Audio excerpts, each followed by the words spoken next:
Yes, morning. Today, the 22nd day of December. This is our fourth Sunday in December. I'm with you today, here once again with the State of the Nation. This is a program that comes to you, the compliments of the Burnham Foundation. And for today, being it's the end of the year, we're going to be having a review of the activities that we were engaged in during the year so that we can provide you with information so you can know how we're doing. Then secondly, we will go into those areas because you know we have this program every fourth Sunday, and we're trying to go back and see if we can capture those succinct points and areas that we have covered in the program during the year. With me in the studio today, I was able to get the chairman of the foundation, Mr. Vincent Alexander, to be with me in the studio today while we will be conducting this review. So you're in for a treat, and as part of the program for today, coming on to the end of the program, I will give you an opportunity for you to call in and wish friends, relatives, and associates Merry Christmas. And I would like to take this opportunity on behalf of the foundation to wish all of you, all our viewers, all Guyana, a very, very happy Christmas and a rewarding 2014. I would like to just go straight into the activities that we have had so far for the year and ask Mr. Alexander to start us off. Vincent, the program that you have had, the activities for the foundation this year. Thank you very much, Clayton, and morning to you viewers. I would like, first of all, to join with Clayton to extend our wishes to all of you there in TV land on this, the occasion of the birth of the Christ child, and to wish you all a Christ-like Christmas. The year 2013 has been a fairly active year for the Burnham Foundation. We started this year with a out-of-town retreat where the membership sat and discussed the work of the program of the foundation and sought to come up with a program for the year. We started the year as usual with the activities surrounding the birth anniversary of Lyndon Fobbs Sampson Burnham. That's the time when we have our annual conference, and we did have our conference this year. We also had the annual cycle race. Did it a little differently this year. This year we had two stages. We went from Georgetown to Belfield and back. And then we went from Georgetown to Coverdon and back. And one would ask, why Coverdon? Well, we normally go to Belfield because that's where Burnham last resided before his demise. We went to Coverdon this year because that's where the clay brick factory, one of the clay brick factories, was located. So it's a historic site in terms of the things that Burnham sought to introduce to this nation. So the cycle race went to Coverdon in the second stage. And secondly, I think that also one of the features for that race was that it was the 90th. Yes, it was the 90th anniversary of Fobbs. And the distance covered, Georgetown to Belfield and Georgetown to Coverdon and back, approximated to those 90 miles. Yeah. So there was some symbolism also in the distance covered during that race. We also held the annual church service, and again this church service was held at the Kitty Methodist Church. And we keep the church service there because that's the church that Burnham attended. He was himself a Methodist. He was himself from Kitty. I think his father was a very active clergyman of some sort in that church, and so we went there this year, like other years, to have fellowship as we commemorated the life of Lyndon Fobbs Sampson Burnham. This year we also had the conference. Sorry, we also had the concert, a commemorative concert, and this concert was held at the Theatre Guild with a range of artists who participated. So that too we did to commemorate the life of Lyndon Fobbs Sampson Burnham, someone who did a lot for culture in Guyana, and so we used the concert as one way of celebrating his life. Of much significance also was a symposium which we held. I think that was held sometime in May, if I'm not mistaken, just about the time when there was this furore about the Oliver Tambo Award. And that symposium was dedicated to the subject of national liberation, be it locally or be it liberation in Southern Africa. And we had the privilege of having presentations from, most importantly, Mr. Rashley Jackson did a presentation on that occasion, and I had the privilege of sitting with him and doing a support presentation on national liberation. And I think we'll probably talk a bit more about that later in the program, but that symposium was convened at St. Sanders Law's Auditorium and saw a large gathering of people coming out to hear about Burnham and his contribution to national liberation at home and abroad. Of significance also this year was the launching of a mentorship scheme. The Burnham Foundation has engaged in an exercise where it is mentoring young children, young people who have completed their primary school and have now embarked on the secondary school journey. And we have a program whereby we mentor those people for the course, the period of their involvement in secondary school. And that was launched this year as well. So that was another important milestone in the work of the foundation for this year.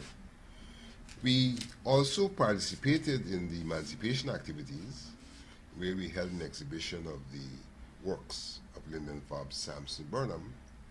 And on that occasion, we were also able to sell Volume 1 and Volume 2 of letters in defense of Burnham in relation to the Oliver Tambo Award. There were many Guyanese who came forward and wrote very impressive letters, very factual, very historic letters about Burnham's contribution to liberation in Southern Africa and South Africa.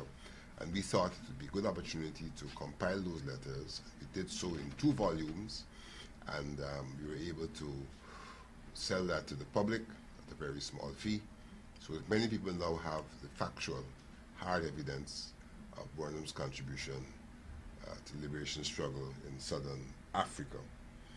We, as usual, continue to participate in the activities held by the People's National Congress reform in relation to Burnham. This year, we had the pleasure of being asked to make the main presentation at the mausoleum as they celebrated the life of Burnham on the occasion of his death anniversary. And so we participated in that activity with the usual laying of a wreath, as well as we laid a wreath in the afternoon where the National Congress of Women had their commemorative activity. And so we were very much in vogue in relation to that. The Burnham Foundation has always been responsive, and in one act of responsiveness, we also recently held a symposium, a commemorative symposium on the life of and works of Nelson Mandela. That's our most recent activity at the Quechua Labour College.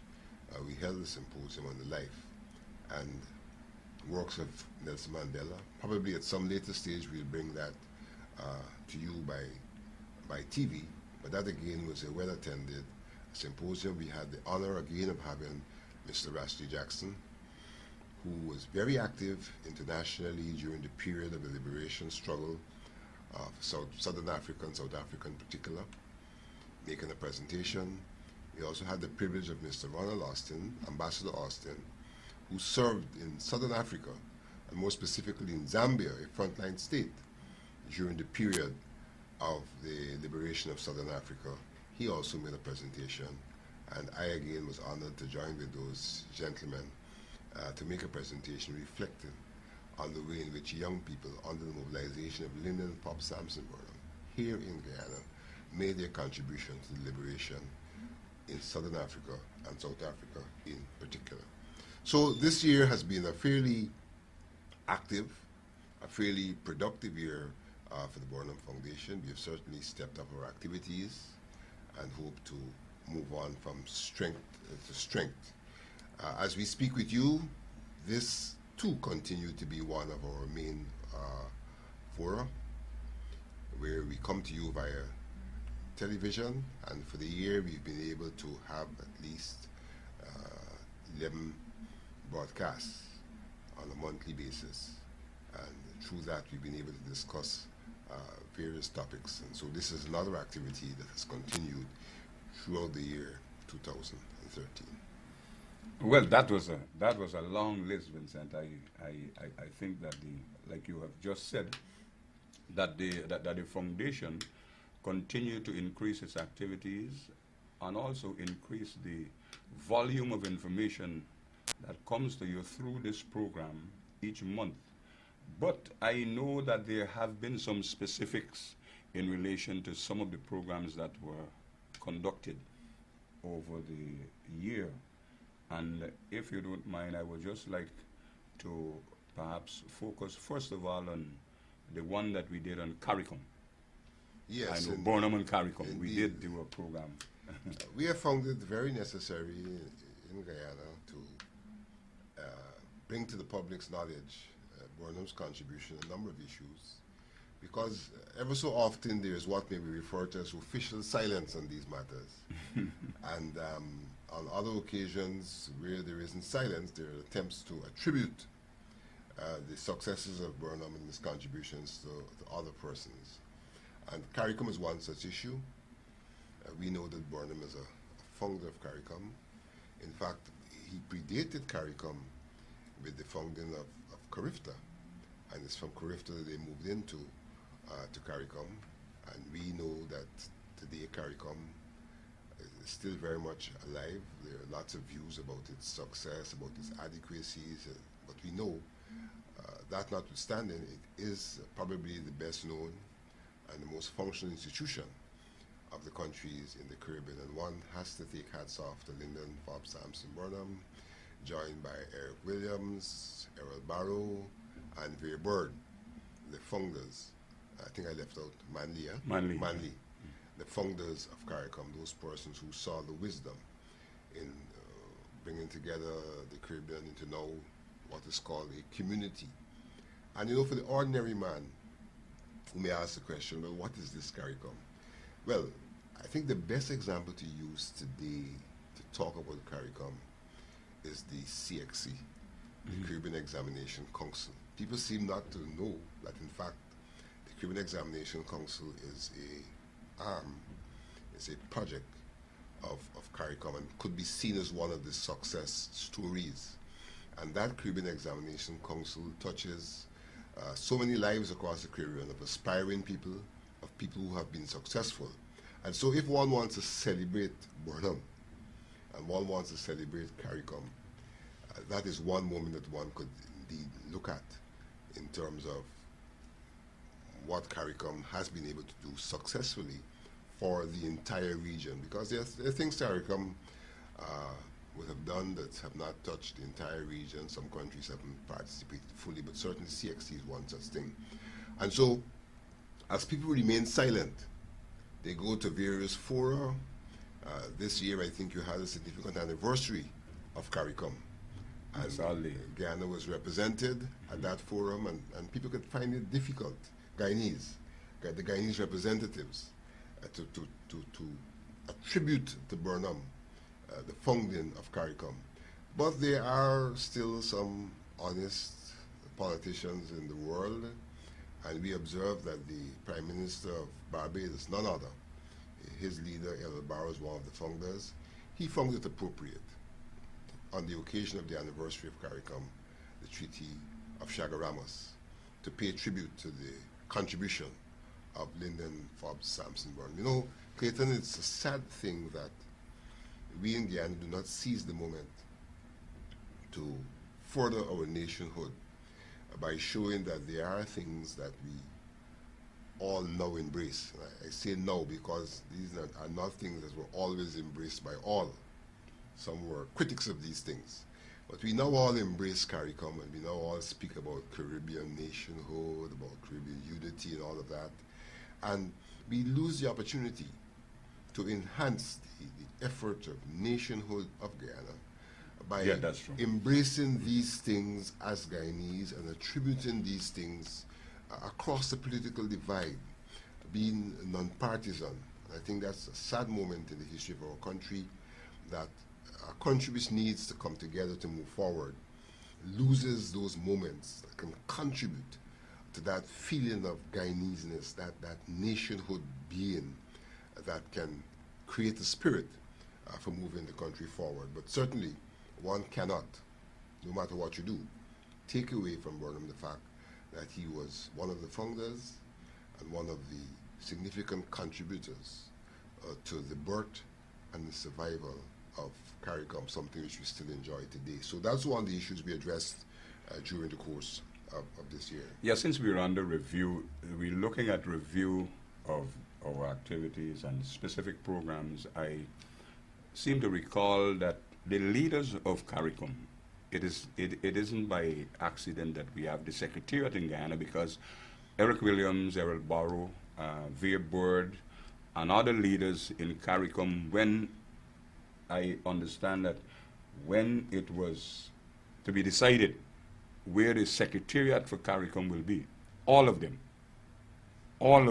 because of Burnham's contribution, suggested that it be in Georgetown. Yeah, that's quite correct, Clayton. I think it was Eric Williams who made it pretty clear that there could be no other place to cite the Secretariat, given the role that Burnham had played in the founding of CARICOM. And as a consequence of that, today we have the Secretariat located here. And again, this is something that we do not source to Burnham, but the fact that it's here has to do with the contribution that he made in the founding of CARICOM.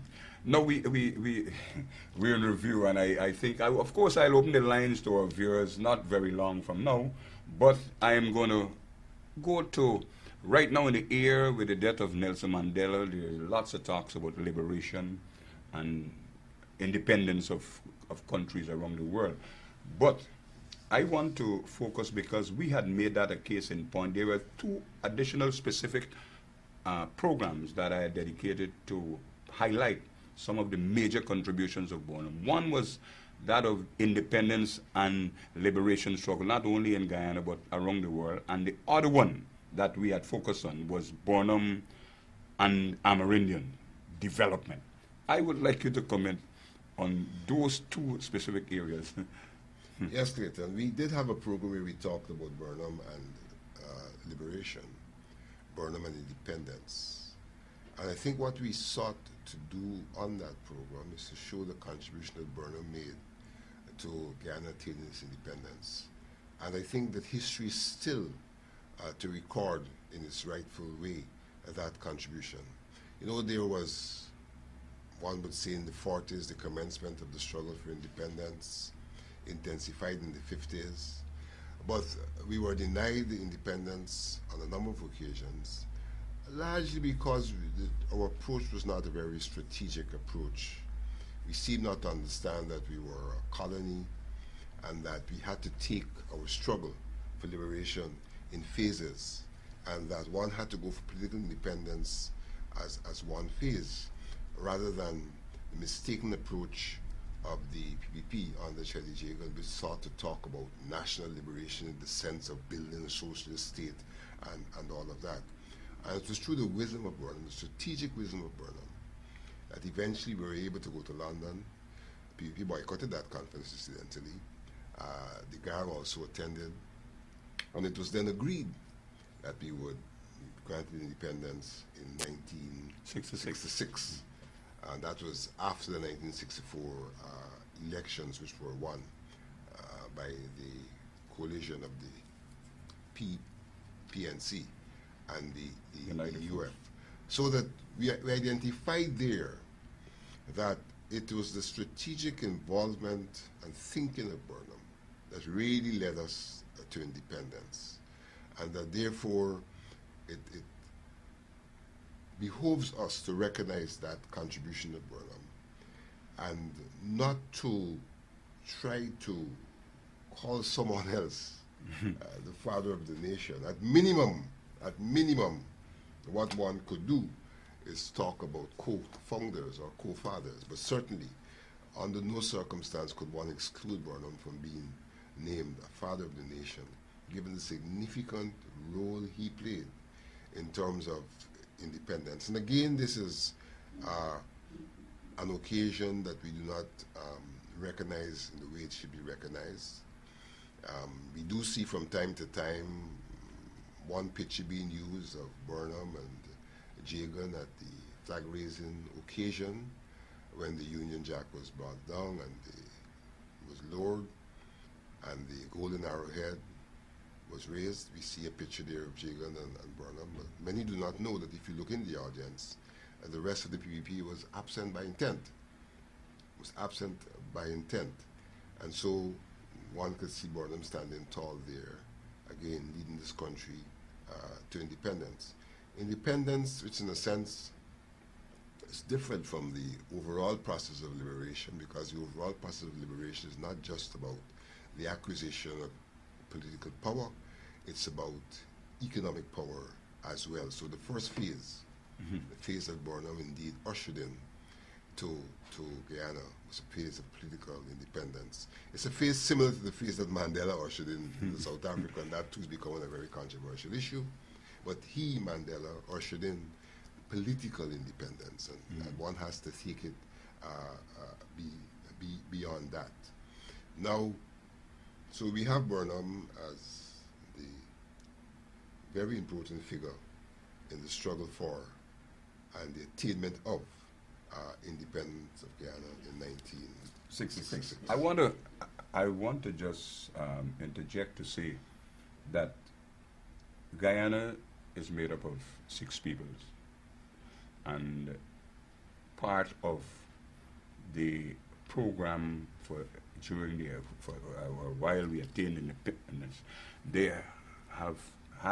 he had to have a program for the Amerindians, and I think that we had covered that in one of the programs we had. Yes, we did have because Dr. George Norton. Dr. George Norton, we had to deal with this question of Amerindians. Of the Amerindians. Yeah. And again, here is a case where there is tremendous denial, and these are all moments that are affecting nationhood in this country.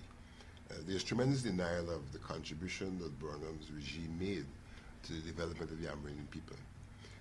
We have these days conferences of the Amerindian chiefs. The impression is given that this is something new. And the first such conference was held under the auspices of the Burnham's government, and the Amerindian chiefs met in Parliament in the early 60s, and they had the first such conference. So there's nothing new about these conferences. The land issue, one which is touted a lot. We need to remember that one of the conditions for independence was to address the Amerindian land issue, and that as a consequence of that, a land commission was established. And it's that land commission which made recommendations in relation to what should be the allocation of lands to the Amerindians. So this is historic matter in Guyana. There's nothing new about that. And in fact, some of the controversy today has to do with the fact that Amerindians are complaining that the lands that were prescribed by that commission were not allocated to them in total. And so they are now saying, no, give us what's duly ours. But it's the Burnham's commitment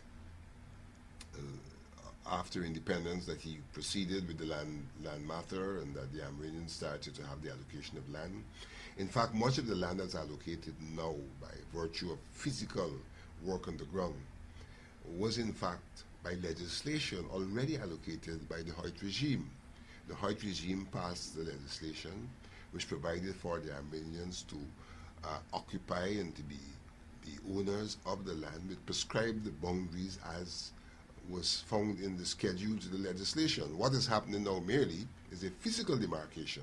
So there's nothing, there's a movement taking place that is following on the work of Lyndon Forbes Sampson Burnham and his successor, Hugh Desmond Hoyt, in the Amerindian question. The question of hinterland scholarships, again, nothing new. That too was commenced under the People's National Congress reform, under People's National Congress at the time, piloted by Lyndon Forbes Sampson Burnham, where you had these Amerindian scholarships where Amerindians were able to come to town, to go to the best schools based on their results. You had already the building of secondary schools. The Mabaruma Secondary School, for example, was built in the hinterland so as to take secondary education to the Amerindians in the hinterland. So there were a number of initiatives that were commenced. The whole question of solar power. The Burnham first implemented solar power in Guyana in the Amerindian areas where the various health facilities were provided with solar power, and based on that solar power they were able to have the communication network established so they could communicate with Georgetown via their radio sets. So that lots of stories that are now untold stories about Burnham's contribution to various areas of national development, and in this regard we specify in the areas of national development, the area of national development pertinent to the development of the Amerindians. There were many Amerindians who were able to get their scholarships, who were able to benefit from the education program. The late Dr. Fox, who is so much touted for the work that she did, benefited from that program and therefore was able to come to the fore as a foremost linguist in the Amerindian language. And these stories today are very much untold. But the Burnham Foundation, during the course of this year, took one opportunity to elaborate a bit on the work of Burnham in relation to the development of the Amerindians. And what's happening today, one can merely see in some regards as an extension of what he started, and in other regards, there are even retrograde steps. Yeah, what a piece. I want to also come back to this question of we got independence in '66, and of course we had dedicated during the year one of our program when we looked at this question of Republican status, Burnham and Republic. Why Republican status? Why? Well, independence, was not a complete political movement insofar as the Queen continued to be the head of state, though we were independent, represented by a Governor General here in Guyana. And so you didn't have the total political independence that one would talk about. And there are scholars who will argue this point because, for example, Barbados still is in the state that we were in up to 1970. But when one saw what happened in Grenada, and the fact that when there were internal problems in Grenada, Paul Schoons, the then Governor General, could call on the United States and the United Kingdom to intervene in the name of the state of Grenada, shows you the importance of complete independence. And that's what Republican status did for us. It took us beyond an independence where the Queen was still in some regards the head of state. And the contradiction between who is sovereign, because in the context of the empire, the Queen is the sovereign. Republican status really moved us to a point where the people are the sovereign, a very significant movement. So that though we had independence and we had our own parliament and were making our own decisions, there were contradictions in terms of political nationhood, not being completely the sovereign in the context of how the Commonwealth operates, where the Queen is the sovereign of the colonies and of the empire. And so Burnham took us beyond flag independence, one may call it, to a more political independent state by the establishment of a republic where, in fact, we severed all of our links with the Queen, became an independent state. We're the first country in the Caribbean to sever links with the Privy Council. And today we still, CARICOM has sought to establish the CCJ, and there are still countries that have not been able to sever their links. But Guyana was in the forefront of that struggle for judicial independence. We were able to establish our own appeal court here in Guyana. I don't think we can say that it has been a failure. It has been, to a very large extent, a success, and has led on to what we now have as the CCJ, where in the Caribbean at large we have a court of appeal to which we could refer. We're under review for the year 2013. We have been looking at the activities of the Burnham Foundation and some of the specific areas that we have addressed during the year on this program. Dr. Martin Luther King did say that injustice anywhere is injustice everywhere. So Burnham policy. I want you to comment on Burnham policy and liberation, the African liberation movement. Well, it's the quote you used there of Martin Luther is very, very pertinent. Burnham saw the liberation of humanity as important, and that anywhere where there wasn't liberation, we all had to take some responsibility for it, and therefore the need for us to contribute to liberation wherever it was taking place. And so in the 60s, in the 70s, into the 80s, one could say that Africa to a large extent was the hot spot, where you still had Portuguese colonization, where you still had apartheid, where you still had Namibia, for example, under some kind of protectorate. And so Burnham sought to make a significant contribution to national liberation, not only in his own country, but abroad. Now, this is a critical issue for Guyana, because Burnham was seeking to make a contribution to national liberation in the face of imperial powers that were against the liberation of those countries. It's such an amazing thing to see the tributes that were paid to Mandela by all at large, many of whom have still not accepted their own guilt in terms of the perpetuation of apartheid in South Africa and colonization in other parts of Africa. For example, in Zimbabwe, then called Rhodesia. Mm-hmm. And so Burnham's commitment to national liberation was real. It wasn't just token, it wasn't just symbolic, it wasn't just speeches. Burnham mobilized the nation at home in the effort, national liberation of Southern Africa. He mobilized the nation through education, public education. He mobilized the nation through various manifestations. He mobilized the nation through material contributions by the people of Guyana to liberation in Southern Africa. He also mobilized the nation by throwing all of our diplomatic efforts behind the struggle for national liberation and the eradication of apartheid in South Africa. Someone made the point recently that it is difficult to understand how Sonny Ramphel did not attend Mandela's funeral. Now, Sonny Ramphel, who came out of the Guyana Foreign Service, Minister of Foreign Affairs, took that fervor for national liberation to the level of the Commonwealth Secretariat, a secretariat that then played a very important role in mobilizing for the eradication of apartheid in South Africa. Very, very important role he played in that regard, and that was an extension of Guyana's national policy. It was Guyana's foreign policy in the person of a Ramphel, going beyond even Guyana into the Commonwealth, a place where Guyana belonged and still belongs. We had all of the diplomats involved in the United Nations.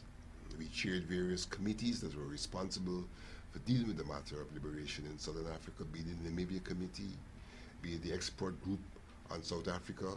We were involved in all of that. And to crown it all, we were able to give material assistance in two forms. First of all, we made a contribution of 50 million US per year.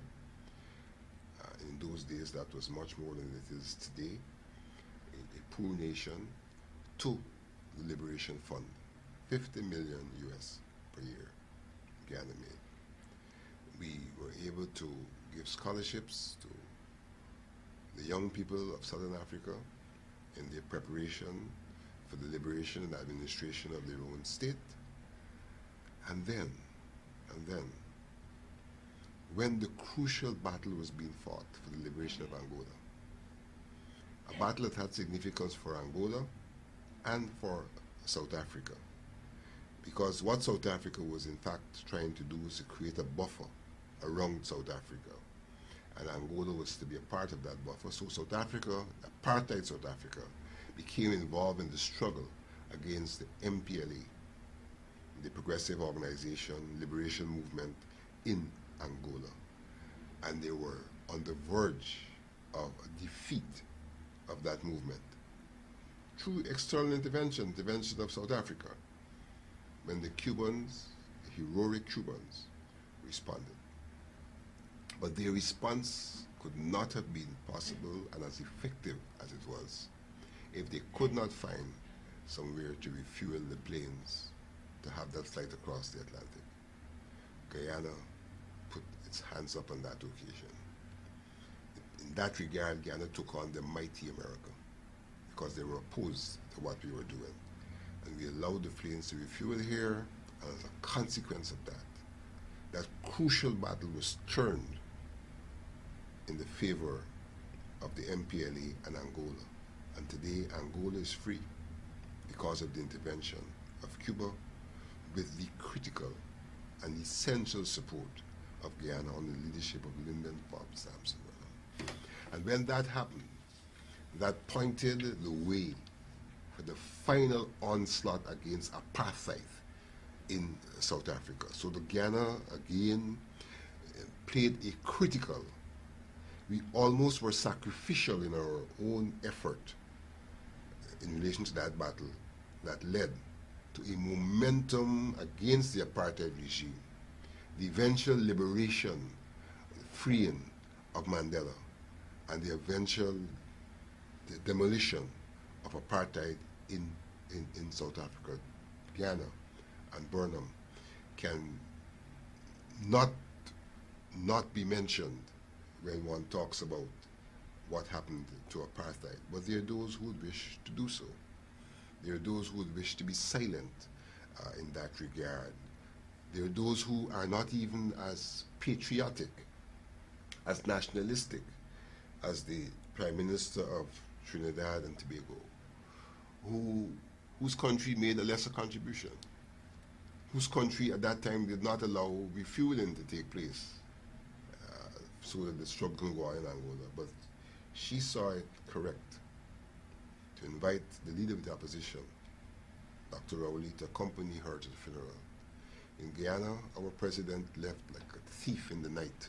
We hardly knew that there was that departure, without any magnanimity in terms of inviting the leader of the opposition, the leader of the opposition of a party that made the most significant contribution of any CARICOM state to the liberation of Southern Africa and South Africa in particular. It's another occasion that we lost to advance our nationhood, to show that there were common causes that we as a people struggled for and could embrace, to show some commonality, because there's so much commonality required today to take the nation forward, that symbolically to show that commonality would have been a step in the right direction. But our politics has not yet matured. We still have the politics of silence and division. But the lessons of South Africa are lessons which Guyana stands to benefit from if we are to listen and if we are to learn. We still do not have the commitment to truth and reconciliation, a lesson to be learned from South Africa. Let the truth be told. Let the chips fall where they may. A statement made by Mr. Hoyt in 1992 that has resulted in significant movement in this country in terms of the political atmosphere. But we refuse to take advantage of those developments and in fact get involved in retrogressive steps that do not advance the country. Yes, we What we said there, Vincent. We are in review of the year 2013, specific programs and issues that were addressed on this program, as well as some of the specific activities that were conducted by the Burnham Foundation during the year. The lines are now open. You can make your calls, make your comments, ask your questions. Of course, if we can answer them, of course, we'll try to. If we can't, well, of course, we'll say to you that we don't have the answer, but we'll try to find out so that you can get the information you seek. You were telling me about a symposium you had subsequent to the death of Nelson Mandela. Could you? Oh yes, the Burnham Foundation did hold a symposium on the occasion. We called it a commemorative symposium on the occasion of the death of Nelson Mandela. Symposium was held at the Christian Labour College. It was fairly well attended. Let me just see how we're heading. I see like the lines were going. Anyway, let me see. Like, morning, you're on the air. Morning, sir. Yeah, morning. My contribution is in that Trinidad took the bold step in inviting the opposition, Trinidad Prime Minister. Why the opposition didn't send Mr. Granger as a representative? I don't know if it's because of the finance or what is the issue. But could you make a comment why, we need to take a bold step to see how much contribution Burnham has made? Mm-hmm. Perhaps far exceed the Caribbean, all this Caribbean country. Why the opposition party did not send Mr. Granger to South Africa as a representative? All right, good question. Thank you, that's it. Yes, you want to comment on that? No, yes, I don't think that we will not be able to answer that question. We do not here speak for the opposition. But we are of the view that it was an obligation of the state, not a political party called the opposition, to have responded in that manner. It may have been a question of finance that caused them not to go, but I don't think that anything is lost in terms of the contribution of Lyndon Fobbs Sampson Burnham by their absence, because the presence of Rowley was as a consequence of the state of Trinidad and Tobago inviting him to represent. Because essentially what you wanted to have was a Guyana delegation, rather than a delegation where you have the president who's of one party and the opposition of another party, and they're not a collective.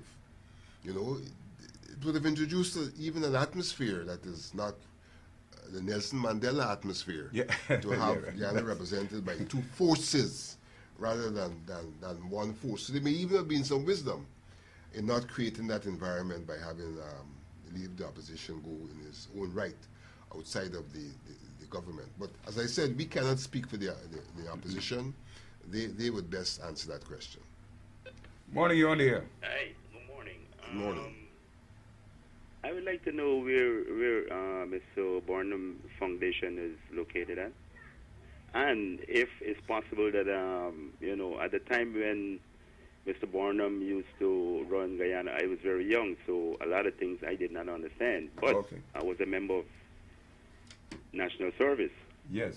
And I like to follow up on the speeches that he used to really give. If it's possible that I can get access to some of the speech, in order to, get yourself acquainted. Yes.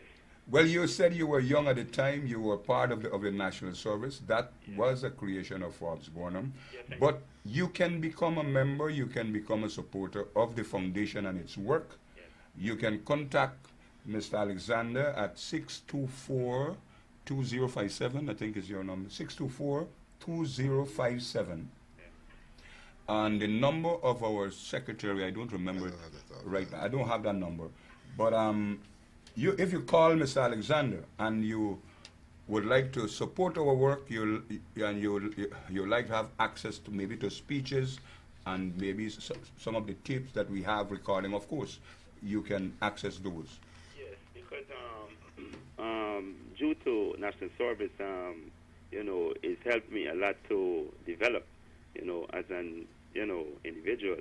You okay? Compared to when you look now out in the streets and you see most of the young kids, there's no activities, No program, no program, no focus. nothing. Yes, right? Yeah.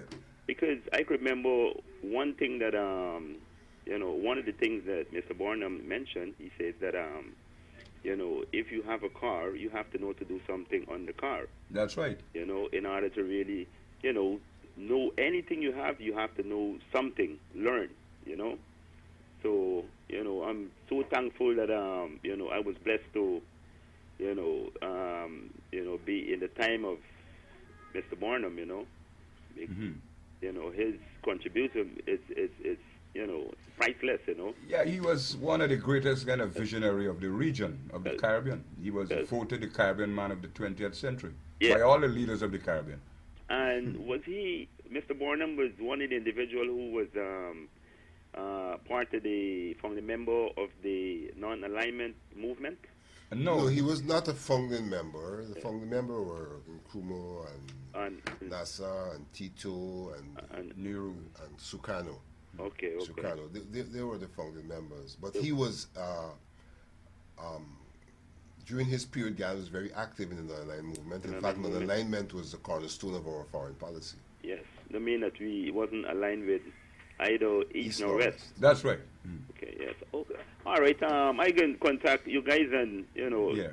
Thank you very much. All right, thanks for calling. If I could add to what what Clayton has said, the Burnham Foundation is more or less virtual at this time, so you can be in touch with us via our Facebook page, Burnham Foundation Facebook page. You can be in touch with us via our website, the LFS Burnham Foundation.org is the address for that website.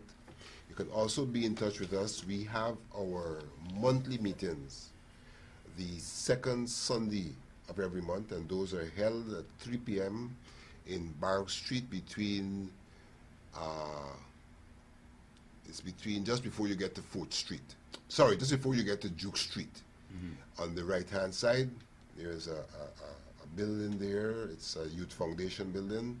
Our meetings are held there on a monthly basis so that you can be contacted there. On the website, we have a bibliography of all of Burnham's speeches so that one can access that bibliography on our website. The actual collection, we do have an actual collection which is temporarily housed at Congress Place, so that if one wants to be acquainted with his writings, there's an actual collection of the Burnham Foundation that is temporarily housed at Congress Place, so one could visit there to have a look at that collection and have some access to that as well. As we speak, we're in the process of compiling our first publication of some of Burnham's works, his works in the early 50s and 60s, and we hope early next year to have that publication out. So in those ways, you can be in touch with the Burnham Foundation. Good morning to you. Morning, sir. You're on the air. A question to Mr. Alexander. Yes. Mr. Alexander, can you help us to understand how Mr. Burnham was able to rule this country as a nation, ruling out ethnicity, and was actually bringing us together to understand ourselves that we are a nation and we bordered not on the ethnic bloc. Particularly when he used the word comrade, which eliminated your names, such as, you would know Mr. Posad, you would know Mr. Nabrigo, you would know Mr. Pingling, and the word comrade covered us all. Can you tell us something about it? How he was able to stand as a champion, running his country as a nation and not an ethnic bloc? Is it too hard for you? No, good question. It's a question. It's a question. The answer for which is unending. But one, in a sense, I would say that you're talking about the Burnham magic. Yeah. And there was that term, the Burnham magic. Yeah. First of all, Burnham was involved in inclusion. Burnham sought to include in his government the best brains. It had nothing to do with whether you were Afro or Indo-Guyanese. Once he thought you could make a contribution, he included you. Sonny Ramfield was never a member of the People's National Congress. He was at the time in Jamaica on the verge of a very good professional career. Burnham heard of him, knew that he was a skilled person, and invited him home to become the Minister of Foreign Affairs. and the Minister of Legal Affairs. So that was the nature of the man. The first thing he had in mind was inclusion. How do you put the best brains to work for Guyana? Then secondly, he sought to create institutions that would be representative of the Guyana we wanted to build. And today one can still point to the National Insurance Scheme as one such institution. The beneficiaries of that institution are all Guyanese. The sugar workers who were at that time told not to support it are probably the greatest beneficiaries right now. And I know I am saying so because of Gaisuko's default. They're probably the greatest beneficiaries. So that Burnham sought to establish institutions that could reach out to all Guyanese. He had a tremendous struggle because even as he did that, there was a lot of bottom house anti-Guyana, and anti-PNC, anti-Burnham government propaganda, poisoning the minds of people to the PNC at that time, to the government at that time, and to the programs of the government at that time. But Burnham, notwithstanding, persisted, sought to include everyone. Free education didn't exclude anyone. The scholarships he gave to the overseas. Right, the national service. These things, in fact, in the national service, the PPP fought for exclusion. They fought for exclusion. They didn't, they said that there were problems with the Indian girls going to national service, and they criticized national service for that and other reasons. Interestingly enough, in the unity talks, that was one of the burning issues. And Burnham surprised them when in the last round of those talks, he said to them, I will not make national service compulsory for females, which meant that the issue of Indian girls was going to be resolved. But believe you me, the PUP walked out of those talks without reason, because at that time, Burnham had responded to all of the issues that they had raised as stumbling blocks for the government. You see why I asked you this question, because there are many out there who do not understand the Burnham magic, and as the way we are being governed today on the ethnic black who is being put in front of who, and who is able to become financially, progress financially more than who, and so forth. Under Mr. Burnham, we all move together regardless of who you are. Yes. And I think our country was coming to that understanding that we are truly Guyanese, but you don't see that now in this country. All right. All right. Thank you very much. You're welcome. Yes, Vincent, that was when I heard the caller, the question he put, and quite rightly you describe the efforts exerted by Burnham in those days as the Burnham magic. In fact, he didn't only do that in terms of establishing his institution. He did it to sports with Clive Lloyd. Some people still refer to that famous incident when he sent for Clive Lloyd to play for the West Indies cricket team. For the Guyana team. For the Guyana that team. caused him to be selected Yes. for the West Indies team. Morning, you're on the air. Morning. Morning, sir. Morning. Sitting down watching this program concerning Burnham. That man, LSS Burnham, he is so brilliant. Watching the television, see you people talking about Burnham, watching just keep coming to my eyes.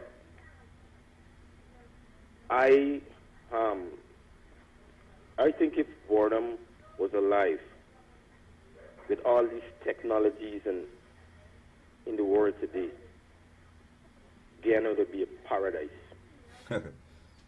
I share closeness to that view myself. Yes. They got some individuals still around. I mean, some young persons. I'm old enough because I was, Burnham was my commander-in-chief. I was a member of the Guyana Defense Force. And I know a lot about Burnham. But the younger folks today, they don't know anything about Burnham. I think we should, as this foundation has been, I think we should enlighten the youth about Burnham. Burnham is a man of the century. Imagine, you know, that Burnham is not here today with these technologies that we have in this world, if he is around. right.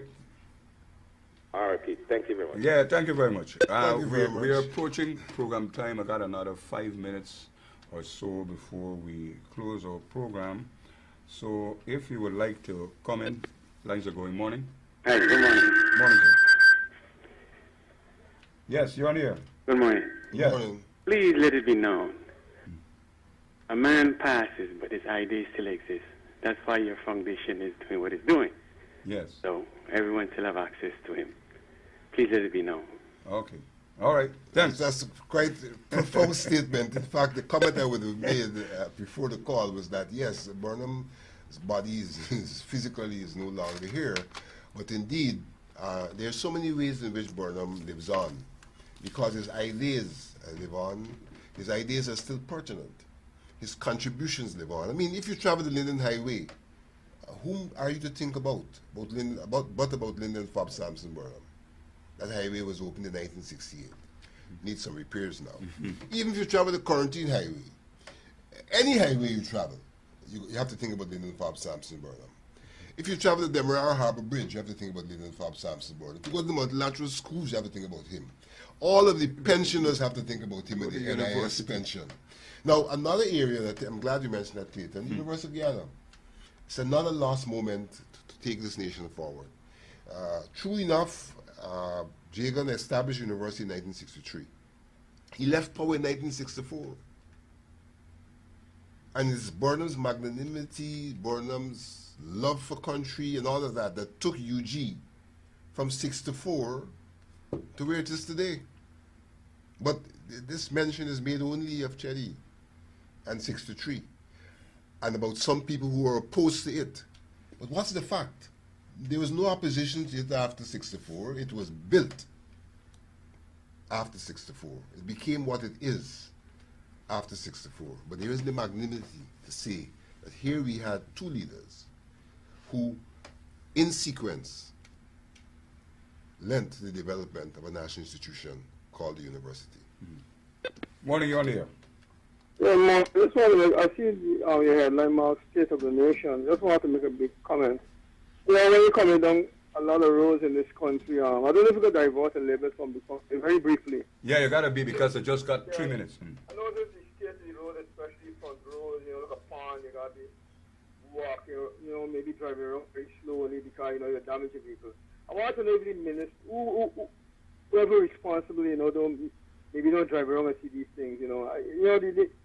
The state of Joshua in the state, and I don't know all this money spent on Marriott and maintenance fall and that kind of thing. I mean, if they're not seeing these small things to do to make the citizens more happy and, you know, and so feeling, you know, they please, you know, way to do, but they're doing nothing. They just get the roads in a mess.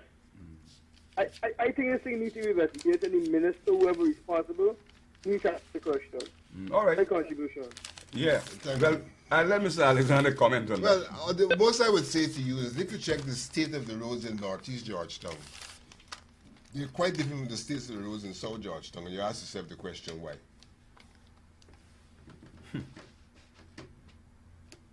I just have 2 minutes to go, Vincent. I might take another call, but I think I want to give you this opportunity to make your closing remarks. If the lines go, we will take the call.